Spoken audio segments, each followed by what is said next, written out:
This is the White Coat Investor Podcast, Milestones to Millionaire, celebrating stories of success along the journey to financial freedom.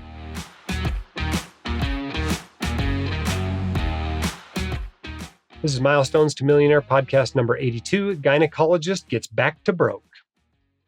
If you're considering locum tenens either full-time or on the side, you probably have a question or two, or 20. Fortunately, locumstory.com has the answers you need. It's packed with unbiased information and advice from physicians like you. Locumstory.com is nothing to sell. It's simply a resource for information. You'll find super handy tools that let you see locums trends for your specialty, compare different locums agencies.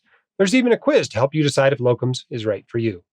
Locumstory.com is a perfect place to start if you want to learn more about locums. It's great being back on the podcast. We've got a great interview today. I know you're going to enjoy it. Let's get Nilou on the phone.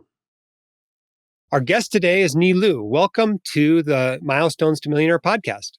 Thank you. I'm very excited to be here. You should be excited. You've accomplished something awesome. I understand you are back to broke. Yeah, that feels kind of like an accomplishment. Definitely in the time frame, it certainly feels good. Yeah, I mean, this is a major accomplishment. This is, perhaps it's the first accomplishment, right, on the pathway to becoming a millionaire, but it is no small feat. First, before we get into the numbers, tell people what you do for a living. I am an OBGYN, a generalist OBGYN. Okay, so just standard bread and butter OBGYN practice. Yep, pretty much, exactly. Employed or a partner or a practice owner? Or? I am a hospital. I work for a hospital-owned practice in a kind of a smaller part of Indiana, a smaller hospital in Indiana, although we're trying to grow. Okay. And how far are you out of training? I graduated from residency in 2019. So just, now 3 years? Yeah, 2.5, 3 years out. Yeah. And what's your net worth now? Now, as of June 2022, we are right around $94,000. $94,000. And what was it the day you walked out of residency? So I don't know the exact value then, but we did our net worth 6 months after I graduated from residency, and it was negative $450,000. $450,000 in the hole. Yeah, it's pretty amazing. Yeah. Oh, it's terrible, right? I know. I just recorded a podcast with somebody calling in with a speak pipe question. This was the regular White Coat Investor podcast. And he's terrified because he's a medical student, hasn't even started residency yet. And he's running the numbers and realizing he's going to owe $400,000. But your podcast today is going to give him great hope because this is pretty awesome what you've done. Yeah, no, it feels really pretty good because I remember just my stomach sinking when I first saw that number. Like in January of 2020, that was when we did our net worth for the first time, and that was the number that we got. And I just remember feeling so disheartened. That is step one, though, is knowing where you stand. So tell me about that 6 months, right? You came out of residency. You didn't actually know what your net worth was for 6 months. No. Tell me that process where you went from, coming out and finally getting the big income until that point where you go, I just got to figure out where I am. I want to hear about that 6 months. Yeah, so I got to be honest. I mean, I finished in July of 2019, and I just took some time off. I just said, hey, I'm just going to relax a little bit. I didn't start work until probably second week of September, and really didn't start looking into the finances of things until October, November. And I just took it a little bit slower at the beginning, just to try to get my feet under me. I think starting a new job and just being out of residency, I gave myself a little bit of time. I also did refinance kind of in that time frame. We also bulked up our emergency savings because we had essentially no emergency savings. So we bulked up our emergency savings during that 6 months. We didn't have any credit card debt or anything like that. So we didn't have that to worry about. But so I think I just kind of took it a little bit slow and then really got into the finances and the nitty gritty of everything kind of in earnest starting in January of 2020. You're using the we pronoun, so there's somebody else involved here. Are you married? What's going on? Yes. I am married.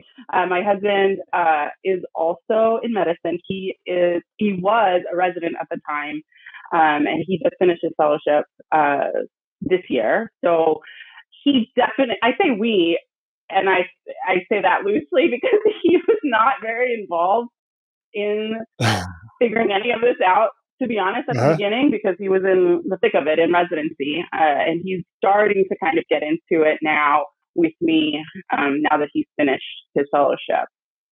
Okay. So he was contributing a resident income to all this, but you were the attending. So Correct. This is mostly your earnings. Yeah. So what's your range of income been from the time you came out until now? What are we talking about? Are you making $800,000 killing it with some crazy gynecology practice, or are you kind of No. average? Where are we at? Not definitely not that. With his income, my range has probably been 350 to about 400,000 since Okay. then. So pretty good income, Mhm. but not anything crazy. Nothing crazy, but very, very good considering where we were. Yeah. Okay. So $450,000 to $90,000. I mean, that's a swing of $550,000 in 2.5 years. Yeah, Right? it is. You've only made, seven or 800,000. So Yeah. just about everything that you made has gone toward building wealth the last 2.5 years. Tell us Yeah. how you did that. Well, Tell us how you did that. I definitely automated a lot of our savings. We maxed out all of our retirement accounts that we had access to. And then we really got aggressive with loans, paying off loans. Obviously, sometimes the market really did help us in terms of definitely the housing market. Our house has appreciated in value, so um, some of that is related. Some of that appreciation is kind of where that comes from. But we really were aggressive with our loans and with our savings. Yeah. What have your loans done over the last 2.5 years? So I started personally. My loans were about $230,000, and now I'm almost down to five figures. So in just a couple more months, I'll be under $100,000 left on my loans. We have recently refinanced my husband's loans and are starting to be a lot more aggressive with his loans. We did take advantage of the moratorium on federal payments and the 0% interest for the last couple of years. But we did recently refinance his. And then we also took advantage last year of the good interest rates and refinanced our mortgage. So we were able to put a bigger dent in our mortgage over the last year or so. So that's been a big part of the swing into the positive.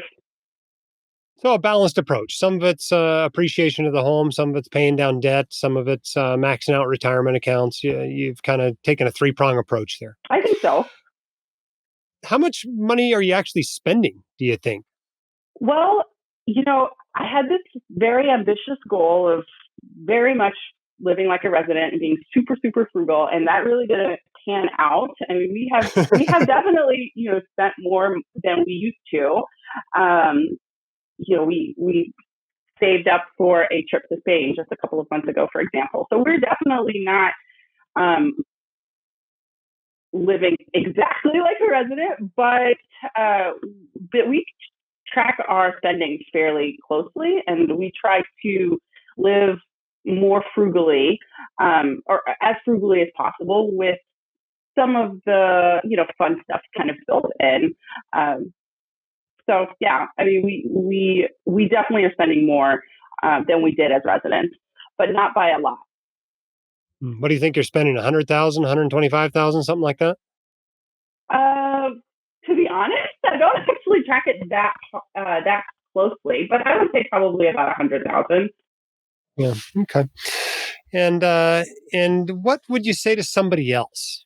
Somebody else that wants to do what you've done. They're like, "Wow, that's really awesome. I really worried about how I was going to ever get out of this huge hole I'm in." What advice do you have for that person? Well, I am not one of those. I'm not so into all of the really nitty gritty aspects of investments and financing and things like that. I think I have a very kind of elementary level probably understanding of some of your podcasts are probably a little over my head, but I think the basics for us has been having a plan kind of as quickly as we could. We might have taken a few months off, but we kind of had a plan, even vaguely early on, that we wanted to be aggressive with our loans and we wanted to be aggressive with our savings.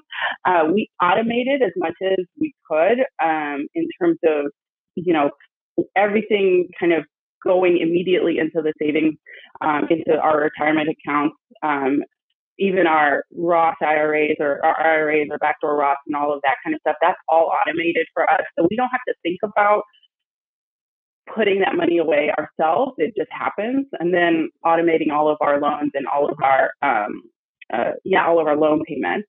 So that's been really, really helpful for us, personally. I think that's been the key for us.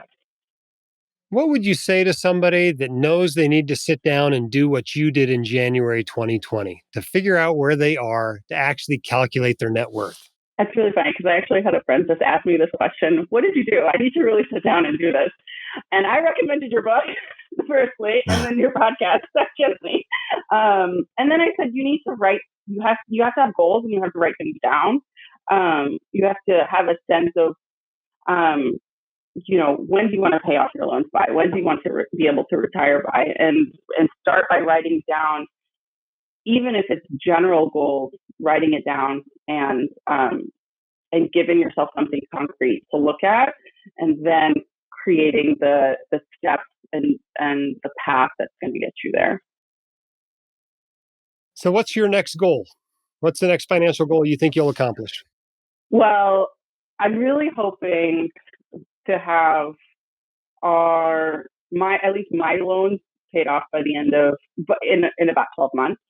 My husband is going to start soon his real job, so that's going to be a big contributing factor. But we're going to be really aggressive with our loans in the next year or two. Hopefully, be debt free within 3 years. Awesome. Well, Nilou, you have done awesome. You should be very proud of the work you've done. We're really excited. This is no small feat. I know it might seem silly to people outside of medicine to celebrate getting back to broke, but in medicine, it's a big deal. It is. So congratulations to you. And thanks for being willing to come on the podcast and using your experience to inspire others to do the same. I really appreciate you having me on. It was great. Thank you. All right. I hope you enjoyed that interview as much as I did. It's always great to have, some of the first few steps on the milestones to millionaire process on the podcast. Not everyone can relate to someone becoming a decamillionaire. And so we like having episodes where people are getting back to broke, or people are paying off their student loans or their mortgage, or even just buying a car, which is one episode we did once. But the takeaway there, I think, is having a plan works. Dedicating a big chunk of your income toward building wealth works. Does it take a little bit of time? Yes, it's not a get-rich-quick scheme. But that was a swing of over $600,000 in net worth in just 2.5 years. That's a big deal. And Nilou should be proud of herself. And, they're about to get another shovel that can really help them dig, particularly out of their student loans. But for the most part, this was on one attending income and a resident income. It's not like it was a massive amount of income that they've been building wealth on. So lots of lessons to learn there.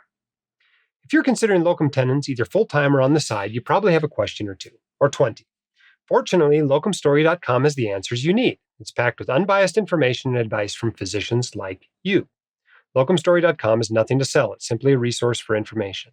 You'll find super handy tools that let you see locums trends for your specialty, compare different locums agencies, and there's even a quiz to help you decide if locums is right for you. Locumstory.com is a perfect place to start if you want to learn more about locums. If you'd like to come on the Milestones to Millionaire podcast, you can sign up at whitecoatinvestor.com/milestones. We'd love to have you. We'd love to celebrate what you've done and help use your story to inspire others to do the same. Till next time, keep your head up, shoulders back. You've got this. We can help. The hosts of the White Coat Investor podcast are not licensed accountants, attorneys, or financial advisors. This podcast is free entertainment and information only. It should not be considered professional or personalized financial advice. You should consult the appropriate professional for specific advice relating to your situation.